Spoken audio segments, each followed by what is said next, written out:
the Argonian Account by Waughin Jarth. Book 1. On a minor but respectable plaza in the imperial city sat, or perhaps lounged, Lord Vannick's building commission. It was an unimaginative, austere building, not noted so much for its aesthetic or architectural design as for its prodigious length. If any critics wondered why such an unornamented, extended erection held such fascination for Lord Vannick, they kept it to themselves. In the 398th year of the Third Era, Decimus Scotti was a senior clerk at the Commission. It had been a few months since the shy, middle-aged man had brought Lord Vannick the most lucrative of all contracts, granting the Commission the exclusive right to rebuild the roads of Valenwood, which had been destroyed in the 5-year war. For this, he had become the darling of the managers and the clerks, spending his days recounting his adventures more or less faithfully, although he did omit the ending of the tale, since many of them had partaken in the celebratory Unthrapa roast provided by the Silindstri. Informing one's listeners that they've gorged on human flesh improves very few stories of any good taste. Scotti was neither particularly ambitious nor hard-working, so he did not mind that Lord Vannick had not given him anything to actually do. Whenever the squat little gnomish man would happen upon Decimus Scotti in the offices, Lord Vannick would always say, "You're a credit to the Commission. Keep up the good work." In the beginning, Scotti had worried that he was supposed to be doing something, but as the months went on, he merely replied, "Thank you, I will." There was, on the other hand, the future to consider. He was not a young man, and though he was receiving a respectable salary for someone not doing actual work, Scotti considered that soon he might have to retire and not get paid for not doing work. It would be nice, he decided, if Lord Vannick, out of gratitude for the millions of gold the Valenwood contract was generating, might deign to make Scotti a partner, or at least give him a small percentage of the bounty. Decimus Scotti was no good at asking for things like that, which was one of the reasons why, previous to his signal successes in Valenwood as a senior clerk for Lord Atreus, he was a lousy agent. He had just about made up his mind to say something to Lord Vannick when his lordship unexpectedly pushed things along. "You're a credit to the Commission," the waddling little thing said, and then paused. "Do you have a moment free on your schedule?" Scotti nodded eagerly, and followed his lordship to his hideously decorated and very enviable hectare of office space. "Zenithar blesses us for your presence at the Commission," the little fellow squeaked grandly. "I don't know whether you know this, but we were having a bad time before you came along. We had impressive projects for certain, but they were not successful. In Blackmarsh, for example, for years we've been trying to improve the roads and other routes of travel for commerce. I put my best man, Flesestijo, on it. But every year, despite staggering investments of time and money, the trade along those routes only gets slower and slower. Now, We have your very clean, very, very profitable Valenwood contract to boost the Commission's profits. I think it's time you were rewarded." Scotty grinned a grin of great modesty and subtle avarice. "I want you to take over the Blackmarsh account from Flessus Tijo." Scotty shook as if awakening from a pleasant dream to hideous reality. "My lord, I couldn't." "Nonsense," chirped Lord Vanek. "Don't worry about Tijo. He will be happy to retire on the money I give him, particularly as soul-wrenchingly difficult as this Blackmarsh business has been. Just your sort of challenge, my dear Decimus." Scotty couldn't utter a sound, though his mouth feebly formed the word "no" as Lord Vanek brought out the box of documentation on a Blackmarsh. "You're a fast reader," Lord Vanek guessed. "You can read it all en route." "En route to Blackmarsh, of course," the tiny fellow giggled. "You are a funny chap. Where else would you go to learn about the work that's being done and how to improve it?" The next morning, the stack of documentation hardly touched, Decimus Scotty began the journey southeast to Blackmarsh. Lord Vanek had hired an able-bodied guard, a rather taciturn red guard named Malik, to protect his best agent. They rode south along the Niben, and then southeast along the Silverfish, continuing on into the wilds of Cyrodiil, where the river tributaries had no names, and the very vegetation seemed to come from another world than the nice, civilized gardens of the northern imperial province. Scotty's horse was tied to Malik's, so the clerk was able to read. It made it difficult to pay attention to the path they were taking, but Scotty knew he needed at least a cursory familiarity with the Commission's business dealings in Blackmarsh. It was a huge box of paperwork, going back 40 years, when the Commission had first been given several million in gold by a wealthy trader, Lord Zellicles Pinos Ravina, to improve the condition of the road from Gideon to Cyrodiil. At that time, it took 3 weeks, a preposterously long time, for the rice and root he was importing to arrive, half rotten, in the imperial province.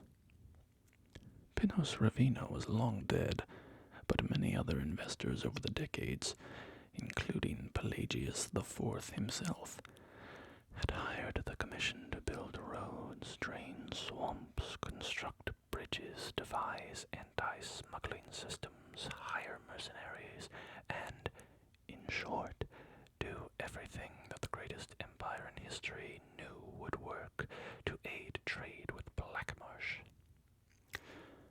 According to the latest figures, the result of this was that it took 2.5 months for goods, now thoroughly rotten, to arrive.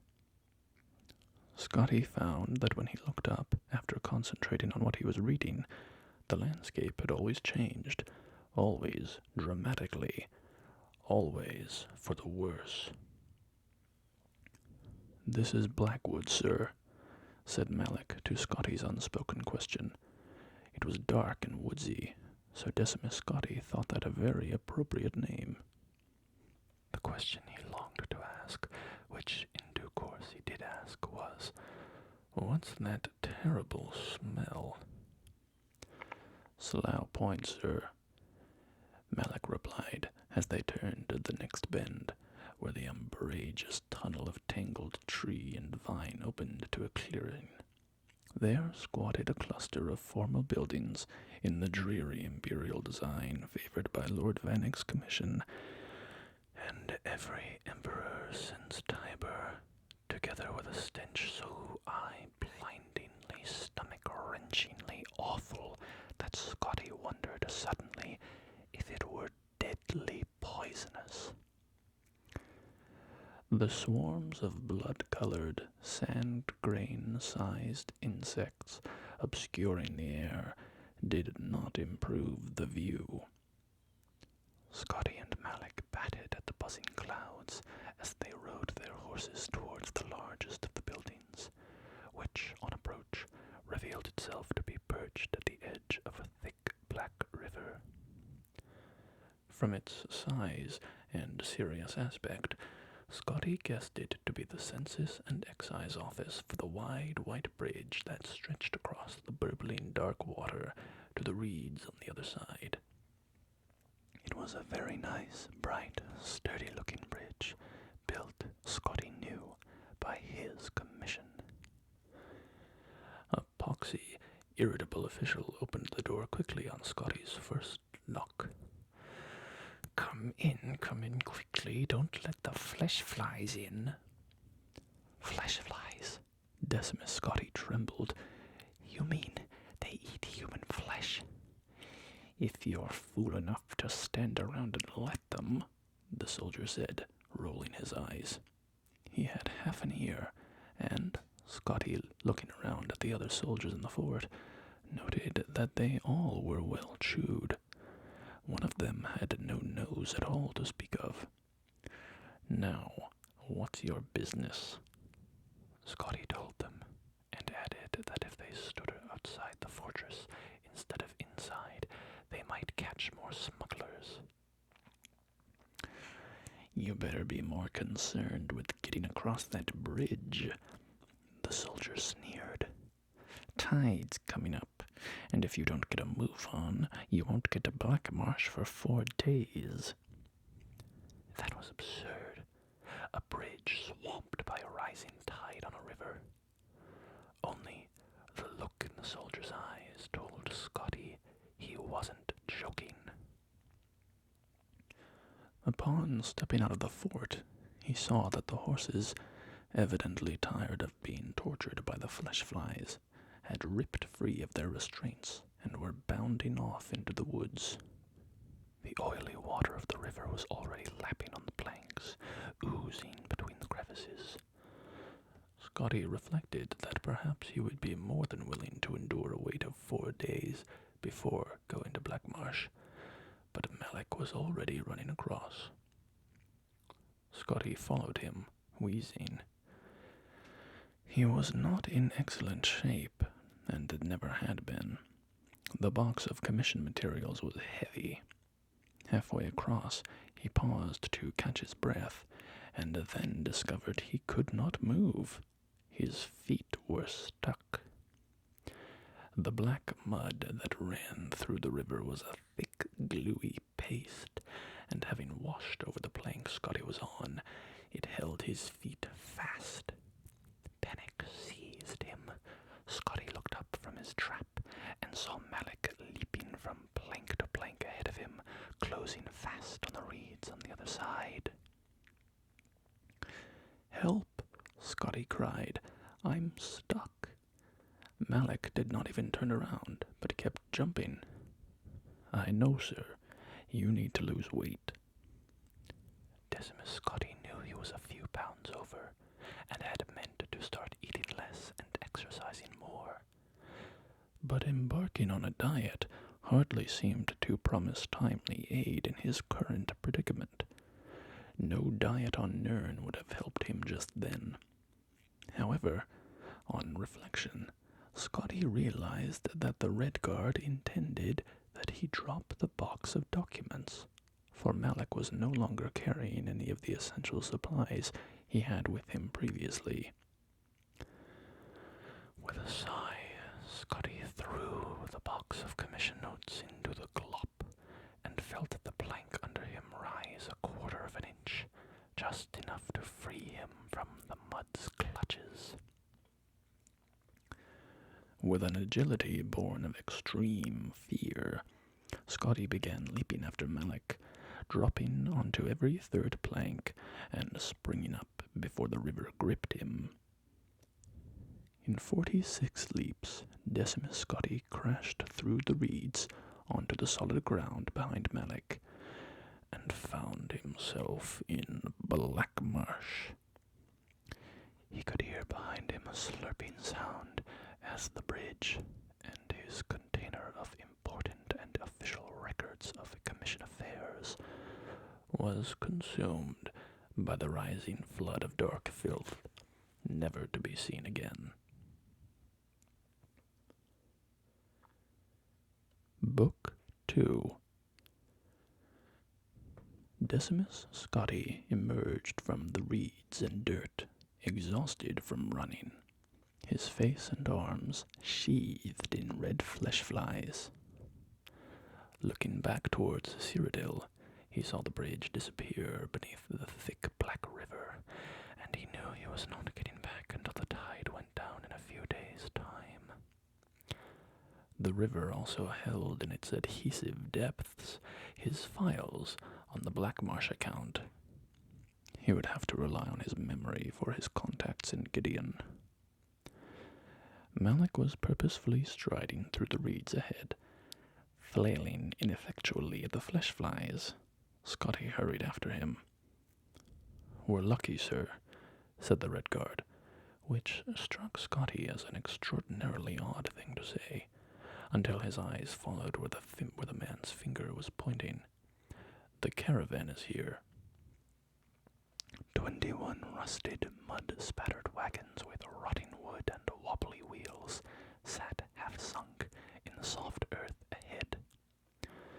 A crowd of Argonians, gray-scaled and gray-eyed, the sort of sullen manual laborers that were common in Cyrodiil, pulled at one of the wagons, which had been detached from the others. As Scotti and Malik came closer, they saw it was filled with a cargo of blackberries, so decayed that they had become hardly recognizable, more a festering jelly than a wagon load of fruit. Yes, they were going to the city of Gideon, and yes, they said, Scotti could get a ride with them after they were finished unloading this shipment of lumberries. "How long ago were they picked?" Scotti asked, looking at the wagon's rotten produce. "The harvest was in last seed, of course," said the Argonian, who seemed to be in charge of the wagon. It was now sun's dusk, so they had been en route from the fields for a little over 2 months. Clearly, Scotti thought there were problems with transportation, but fixing that, after all, was what he was doing here as a representative of Lord Fennec's building commission. It took close to an hour of the berries rotting even more in the sun for the wagon to be pushed to the side. The wagons in front of it and behind it to be attached to one another, and one of the 8 horses from the front of the caravan to be brought around to the now independent wagon. The laborers moved with dispirited lethargy, and Scotti took the opportunity to inspect the rest of the caravan and talk to his fellow travelers. 4 of the wagons had benches in them, fit for uncomfortable riders. All the rest were filled with grain, meat, and vegetation in various stages of corruption. The travelers consisted of the 6 Argonian laborers, 3 imperial merchants so bug-bitten that their skin looked as scaly as the Argonians themselves, and 3 cloaked fellows who were evidently Dunmer, judging by the red eyes that gleamed in the shadows under their hoods. All were transporting their goods along this, the Imperial Commerce Road. "This is a road?" Scotti exclaimed, looking at the endless fields of reeds that reached up to his chin or higher. "It's solid ground, of a sort," one of the hooded Dunmers shrugged. "The horses eat some of the reed, and sometimes we set fire to it, but it just grows right back up." Finally, the wagon master signaled that the caravan was ready to go, and Scotti took a seat in the 3rd wagon with the other Imperials.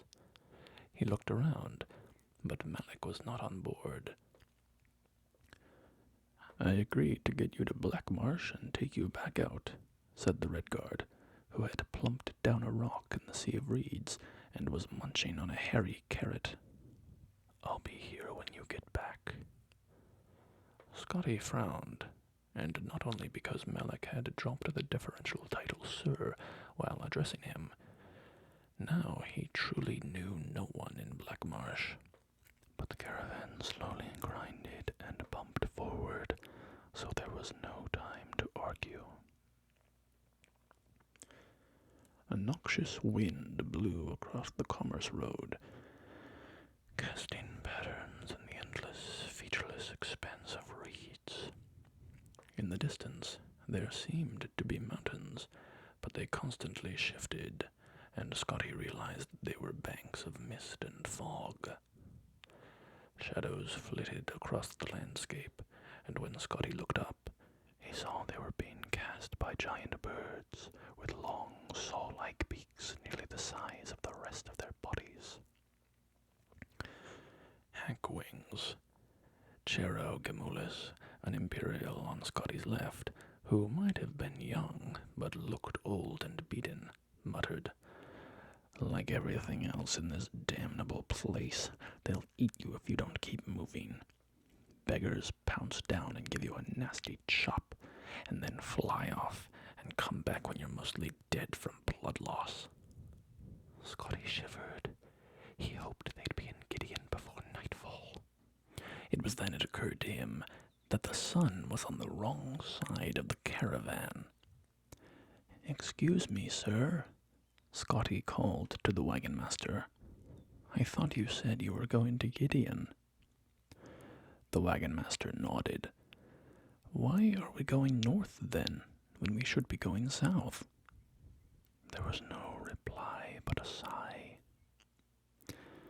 Scotty confirmed with his fellow travelers that they too were going to Gideon, and none of them seemed very concerned about the circuitous route to getting there. The seats were hard on his middle-aged back and buttocks, but the bumping rhythm of the caravan and the hypnotic waving reeds gradually had an effect on him, and Scotty drifted off to sleep.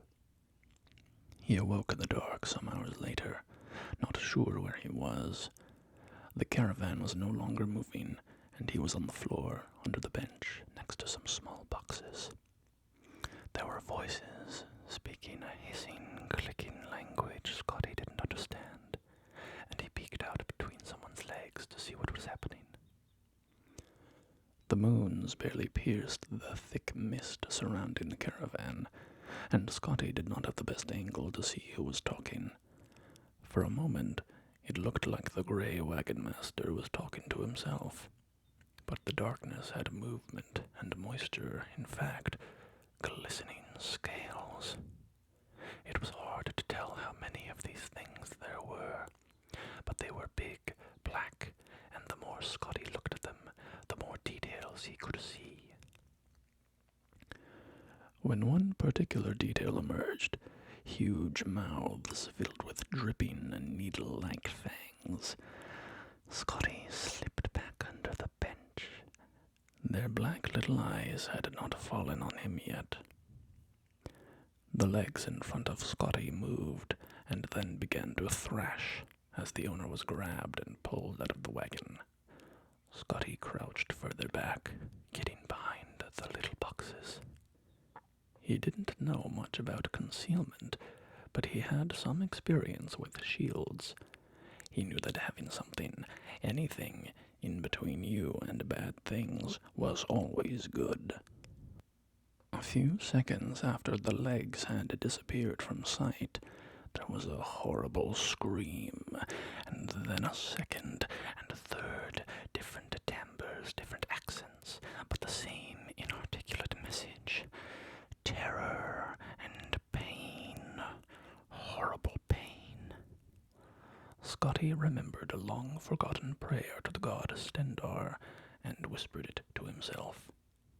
Then there was silence, ghastly silence that lasted only a few minutes, but which seemed like hours, years. And then the carriage started rolling forward again. Scotty cautiously crawled out from under the carriage. Chero Gemulus gave him a bemused grin. "There you are. I thought the Nagas took you." "Nagas?" "Nasty creatures," Gemulus said, frowning. "Puff adders with legs and arms, 7 feet tall, 8 when they're mad, come from the inner swamp, and they don't like it here so much that they're particularly peevish. You're the kind of posh imperial they're looking for." Scotty had never in his life thought of himself as posh. His mud and flesh-fly bespeckled clothing seemed eminently middle class at best to him. What would they want me for? To rob, of course, the Imperial smiled, and to kill. You didn't notice what happened to the others? The Imperial frowned, as if struck by a thought. You didn't sample from those boxes down below, did you? Like the sugar, do you? Gods no, Scotty grimaced. The Imperial nodded, relieved. You just seem a little slow. First time to Black Marsh, I gather. Oh, hey ho, hist piss. Scotty was just about to ask Gemulus what that vulgar term meant when the rain began. It was an inferno of foul-smelling yellow-brown rain that washed over the caravan, accompanied by the growl of thunder in the distance. Gemulus worked to pull the roof up over the wagon, glaring at Scotty until he helped with the laborious process. He shuddered, not only from the cold damp, but from contemplation of the disgusting precipitation pouring down on the already nasty produce in the uncovered wagon. "We'll be dry soon enough," Gemulus said, pointing out into the fog. Scotty had never been to Gideon, but he knew what to expect. A large settlement more or less laid out like an imperial city, with more or less imperial-style architecture, and all the imperial comforts of tradition, more or less. The jumble of huts, half sunk in the mud, was decidedly less. "Where are we?" asked Scotty, bewildered. "Hixinoag," replied Gemulus, pronouncing the queer name with confidence. "You were right. We were going north when we should have been going south." Book 3. Decimus Scotty was supposed to be in Gideon, a thoroughly imperialized city in southern Blackmarsh, arranging business dealings to improve commerce in the province on behalf of Lord Vanek's building commission and its clients. Instead, he was in a half-submerged, rotten little village called Hixinoag, where he knew no one, except for a drug smuggler named Chero Gemulus. Gemulus was not at all perturbed that the merchant caravan had gone north instead of south. He even let Scotty share his bucket of trode, tiny little crunchy fish he had bought from the villagers. Scotty would have preferred them cooked, or at any rate, dead, but Gemulus blithely explained that dead cooked trode are deadly poison. "If I were where I was supposed to be," Scotty pouted, putting one of the wriggling little creatures in his mouth, "I could be having a roast and some cheese and a glass of wine. I sell moon sugar in the north and buy it in the south." He shrugged. "You have to be more flexible, my friend." "My only business is in Gideon," Scotty frowned. "Well, you have a couple of choices," replied the smuggler. "You could just stay here. Most villages in Argonia don't stay put for very long, and there's a good chance Hixinoag will drift right down to the gates of Gideon. Might take you a month or two, probably the easiest way." That had put me far behind schedule. Next option, you could join up with the caravan again, said Gamulus. They might be going in the right direction this time, and they might not get stuck in the mud, and they might not be all murdered by Naga highwaymen. Not tempting, Scotty frowned. Any other ideas? Ride the routes. The Underground Express. Gamulus grinned. Follow me. Scotty followed Gamulus out of the village and into a copse of trees shrouded by veils of wispy moss. The smuggler kept his eye on the ground, poking at the viscous mud intermittently. Finally, he found a spot which triggered a mass of big oily bubbles to rise to the surface. Perfect, he said. Now, the important thing is not to panic. The express will take you due south. That's the wintertide migration. And you'll know you're near Gideon when you see a lot of red clay. Just don't panic. And when you see a mass of bubbles, that's a breathing hole you can use to get out. Scotty looked at Gamulus blankly. The man was talking perfect gibberish. What? Gamulus took Scotty by the shoulder and, positioning him on top of the mass of bubbles, "You stand right here." Scotty sank quickly into the mud, staring at the smuggler, horror-struck. "And remember to wait till you see the red clay, and then the next time you see bubbles, push up." The more Scotty wriggled to get free, the faster he sunk. The mud enveloped Scotty to his neck, and he continued staring, unable to articulate anything but a noise like oog. And don't panic at the idea that you're being digested. You could live in a rootworm's belly for months. Scotty took one last panicked gasp of air and closed his eyes before he disappeared into the mud. The clerk felt a warmth he hadn't expected all around him. When he opened his eyes, he found that he was entirely surrounded by a translucent goo and was traveling rapidly forward, southward, gliding through the mud as if it were air, skipping along an intricate network of roots.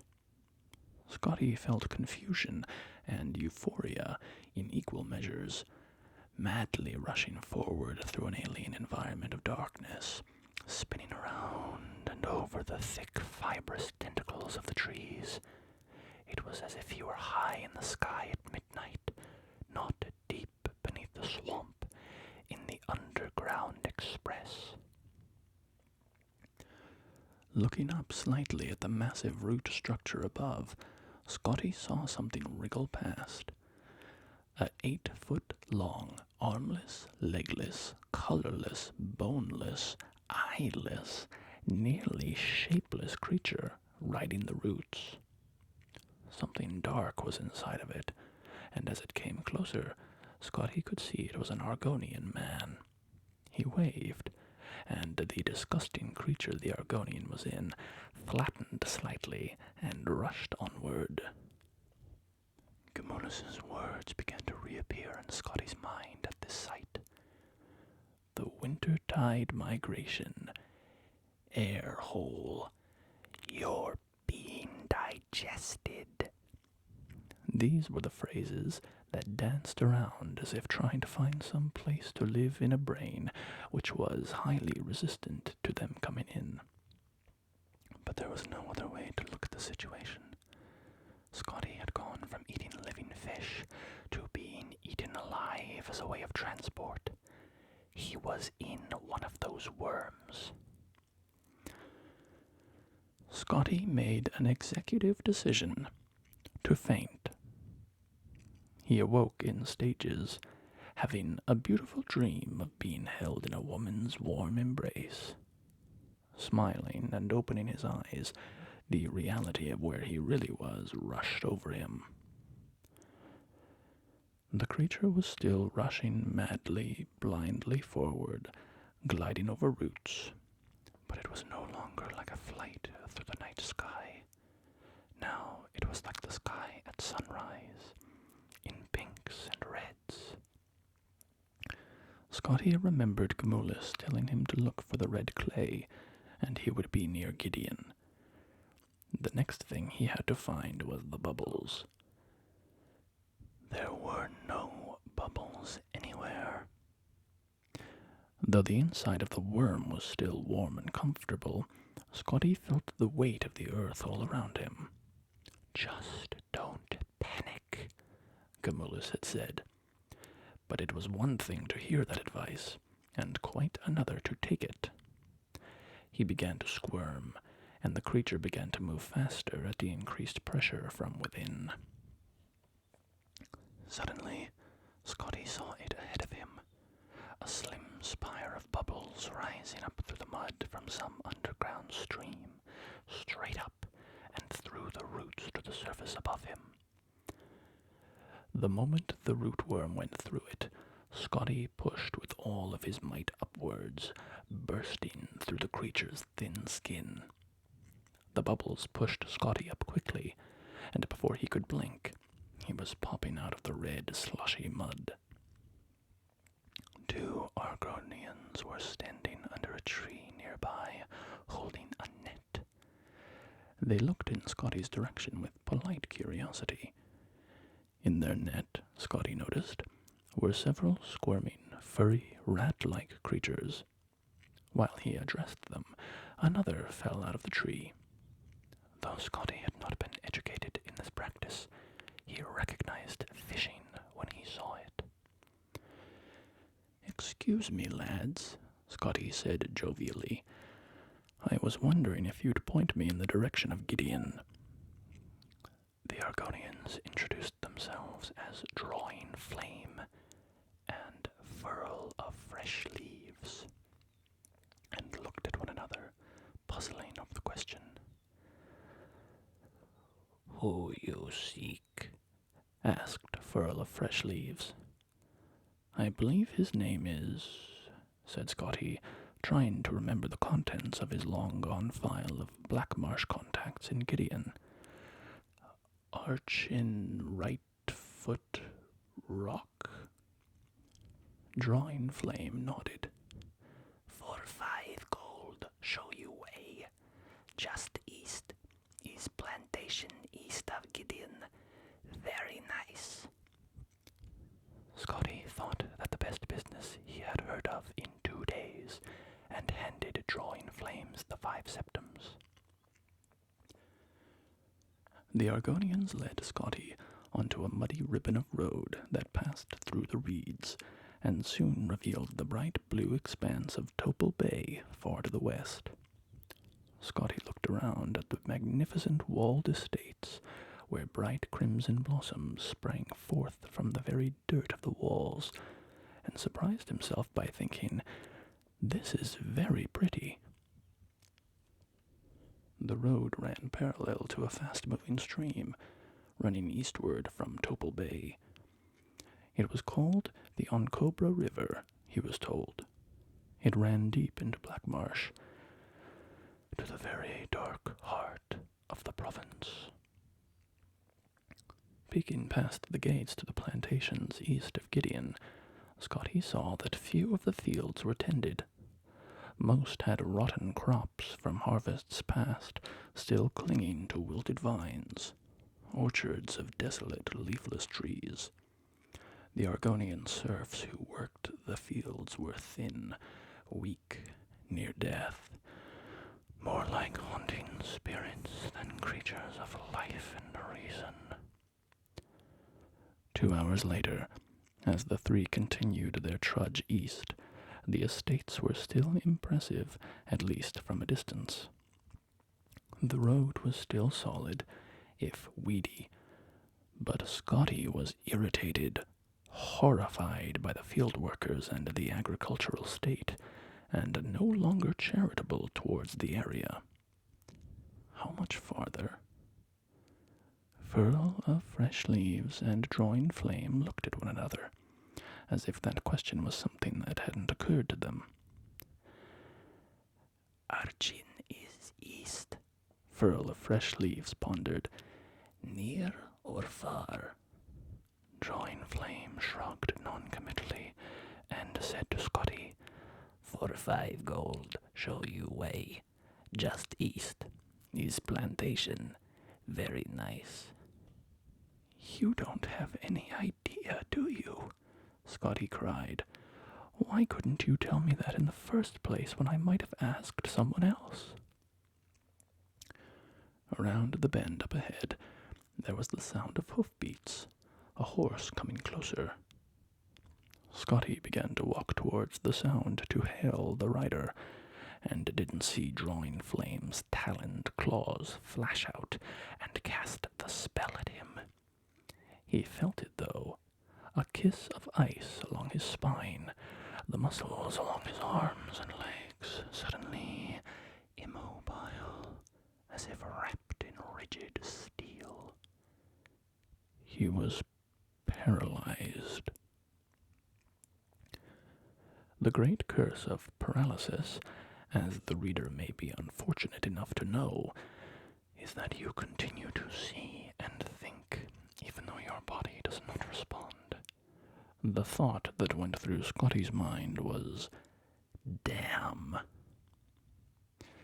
For Drawing Flame and Furl of Fresh Leaves were, of course, like most simple day laborers in Blackmarsh, accomplished illusionists, and no friend of the Imperial. The Argonians shoved Decimus Scotty to the side of the road, just as the horse and rider came around the corner. He was an impressive figure, a nobleman in a flashing dark green cloak, the exact same color as his scaled skin, and a frilled hood that was part of his flesh, and sat upon his head like a horned crown. Greetings, brothers, the rider said to the two. Greetings, Argin Rightfoot Rock, they responded. And then Furl of Fresh Leaves added, What is my lord's business on this fine day? No rest, the Archon sighed regally. One of my she-workers gave birth to twins.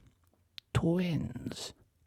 Fortunately, there's a good trader in town for those, and she didn't put up too much of a fuss. And then there's a fool of an Imperial from Lord Vanek's building commission I am supposed to meet with in Gideon. I'm sure he'll want the grand tour before he opens up the treasury for me. Such a lot of fuss. Drawing Flame and Furl of Fresh Leaves sympathized, and then, as Argin Rightfoot Rock rode off, they went to look for their hostage. Unfortunately for them, gravity being the same in Blackmarsh as elsewhere in Tamriel, their hostage, Decimus Scotty, had continued to roll down from where they left him, and was, at that moment, in the Oncobra River, drowning.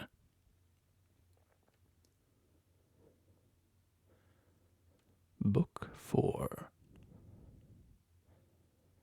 Decimus Scotty was drowning, and he didn't think much of it. He couldn't move his arms or his legs to swim because of the paralysis spell the Argonian peasant had lobbed at him, but he wasn't quite sinking.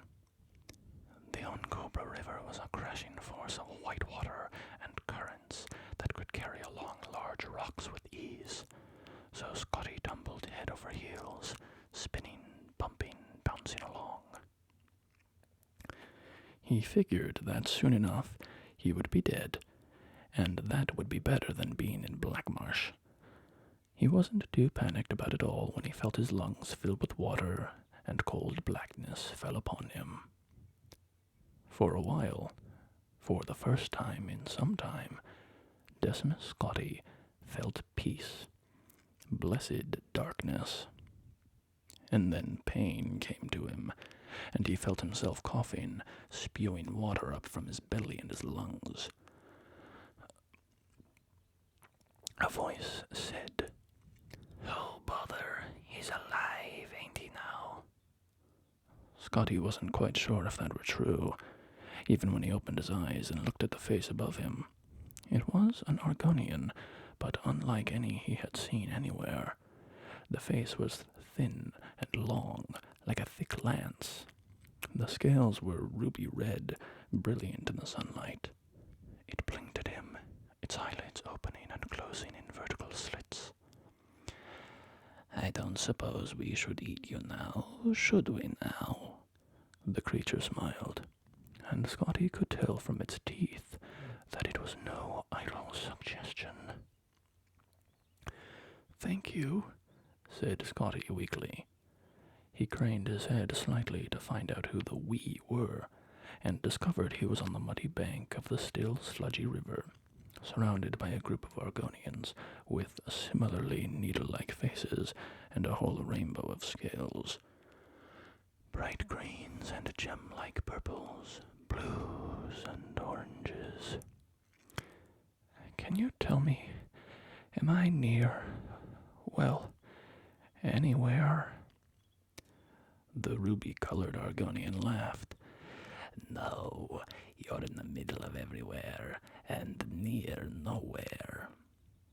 "Oh," said Scotty, who grasped the idea that space did not mean much in Blackmarsh. "And what are you?" "We are Agathefs," the ruby-colored Argonian replied. "My name is Nomu." Scotty introduced himself. "I'm a senior clerk in Lord Vannick's building commission in the Imperial City. My job was to come here and try to fix the problems with commerce, but I've lost my agenda. Haven't met with any of my contacts, the Archons of Gideon." "Pompous assimilated slaver kleptocrats," a small, lemon-colored Agathef murmured with some feeling. "And now I just want to go home." Numu smiled, his long mouth arching up like a host happy to see an unwanted guest leave a party. "Shays will guide you." Shays, it seemed, was the bitter little yellow creature, and he was not at all pleased at the assignment. With surprising strength, he hoisted Scotty up, and for a moment the clerk was reminded of Gemulus dropping him into the bubbling muck that led to the Underground Express.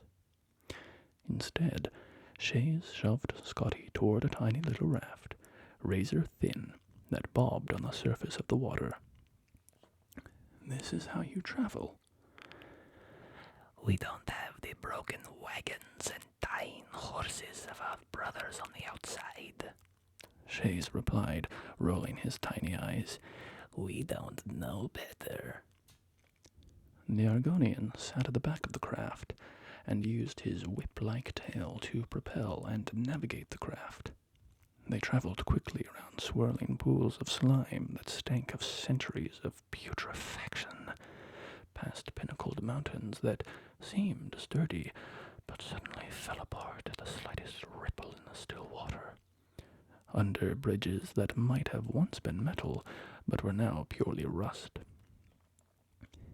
"Everything in Tamriel flows down to Blackmarsh," Shays said. As they slid through the water, Shays explained to Scotty that the Agathefs were one of the many Argonian tribes that lived in the interior of the province, near the Hist, finding little in the outside world worth seeing. He was fortunate to have been found by them. The Nagas, the toad-like Patru, and the winged Sarpa would have killed him on the spot. There were other creatures, too, to be avoided. Though there were few natural predators in inner Blackmarsh, the scavengers that rooted in the garbage seldom shied away from a living meal. Hackwings circled overhead, like the ones Scotty had seen in the west. Shays felt silent and stopped the raft completely, waiting for something. Scotty looked in the direction Shays was watching and saw nothing unusual in the filthy water.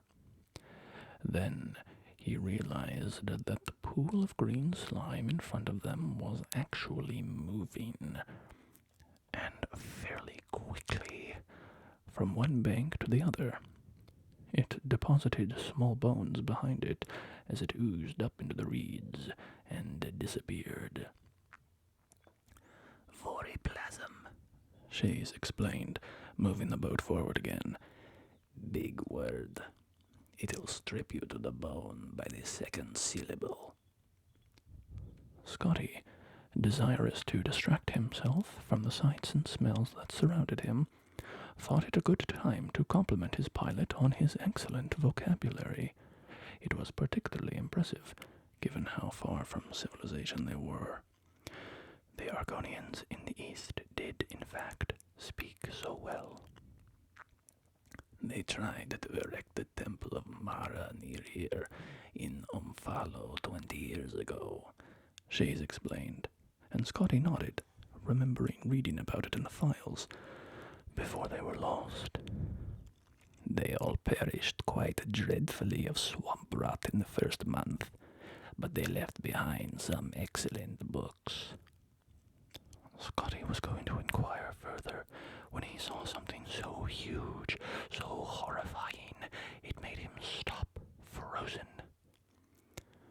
Half submerged in the water ahead was a mountain of spines lying on 9-foot-long claws. White eyes stared blindly forward, and then, suddenly, the whole creature spasmed and lurched, the jaw of its mouth jutting out, exposing tusks clotted with gore. Swamp Leviathan, Shays whistled, impressed. Very, very dangerous. Scotty gasped, wondering why the Agasef was so calm, and, more, why he was continuing to steer the raft towards the beast. Of all the creatures in the world, the rats are sometimes the worst, said Shays, and Scotty noticed that the huge creature was only a husk. Its movement was from the hundreds of rats that had burrowed into it, rapidly eating their way from the inside out, bursting from the skin in spots. They are indeed, Scotty said, and his mind went to the black marsh flies, buried deep in the mud, and 4 decades of imperial work in black marsh. The two continued westward, through the heart of Black Marsh. Shays showed Scotty the vast, complicated ruins of the Konthringi capitals, fields of ferns and flowered grasses, quiet streams under canopies of blue moss, and the most astonishing sight of Scotty's life, the great forest of full-grown hist trees. They never saw a living soul until they arrived at the edge of the Imperial Commerce Road just east of Slough Point, where Malik, Scotty's Red Guard guide, was waiting patiently. I was going to give you 2 more minutes, the Red Guard scowled, dropping the last of his food onto the pile at his feet. No more, sir. The sun was shining bright when Decimus Scotty rode into the Imperial City, and as it caught the morning dew, it lent a glisten to every building, as if they had been newly polished for his arrival. It astonished him how clean the city was, and how few beggars there were. The protracted edifice of Lord Vannick's building commission was the same as it had always been, but still, the very sight of it seemed exotic and strange. It was not covered in mud. The people within actually, generally, worked. Lord Vannick himself, though singularly squat and squinty, seemed immaculate, not only relatively clean of dirt and scabs, but also relatively uncorrupt. Scotty Scotty couldn't help but stare at him when he first caught sight of his boss. Vanek stared right back. "You are a sight," the little fellow frowned. "Did your horse drag you to Blackmarsh and back? I would say go home and fix yourself, but there are a dozen people here to see you. I hope you have solutions for them." It was no exaggeration. Nearly 20 of Cyrodiil's most powerful and wealthiest people were waiting for him. Scotty was given an office even larger than Lord Vanek's, and he met with each. First among the Commission's clients were 5 independent traders, blustering and loaded with gold, demanding to know what Scotty intended to do about improving the trade routes. Scotty summarized for them the conditions of the main roads, the state of the merchants' caravans, the sunken bridges, and all the other impediments between the frontier and the marketplace. They told him to have everything replaced and repaired, and gave him the gold necessary to do it. Within 3 months, the bridge at Slough Point had disappeared into the muck. The great caravan had collapsed into decrepitude, and the main road from Gideon had been utterly swallowed up by swamp water. The Argonians began once again to use the old ways, their personal rafts, and sometimes the underground express to transport the grain in small quantities. It took a third of the time, 2 weeks, to arrive in Cyrodiil, none of it rotten. The Archbishop of Mara was the next client Scotty met with. A kind-hearted man, horrified by the tales of Argonian mothers selling their children into slavery. He pointedly asked Scotty if it were true. "Sadly, yes," Scotty replied, and the Archbishop showered him with septims, telling the clerk that food must be brought to the province to ease their suffering, and the schools must be improved so they could learn to help themselves. Within 5 months, the last book had been stolen from the deserted Maran monastery in Umfalo. As the Archons went bankrupt, their slaves returned to his parents' tiny farms. The backwater Argonians found that they could grow enough food to feed their families, provided they had enough hard workers in their enclave, and the buyer's market for slaves sharply declined. Ambassador Sleixth, concerned about the rising crime in northern Blackmarsh, brought with him the contributions of many other expatriate Argonians like himself. They wanted more Imperial guards on the border at Slough Point, more magically lit lanterns posted along the main roads at regular intervals, more patrol stations, and more schools built to allow young Argonians to better themselves and not turn to crime. Within 6 months, there were no more Nagas roaming the roads, as there were no more merchants traveling them to rob. The thugs returned to the fetid inner swamp, where they felt much happier, their constitutions enriched by the rot and pestilence that they loved. Sleixth and his constituency were so pleased by the crime rate dropping, they brought even more gold to Decimus Scotty, telling him to keep up the good work. Blackmarsh simply was, is, and always shall be unable to sustain a large-scale cash crop plantation economy. The Argonians, and anyone else, the whole of Tamriel, could live in Blackmarsh on subsistence farming, just raising what they needed. That was not sad, Scotty thought. That was hopeful. Scotty's solution to each of their dilemmas had been the same. 10% of the gold they gave him went to Lord Vanek's building commission. The rest Scotty kept for himself, and did exactly nothing about the requests. Within a year, Decimus Scotty had embezzled enough to retire very comfortably, and Blackmarsh was better off than it had been in 40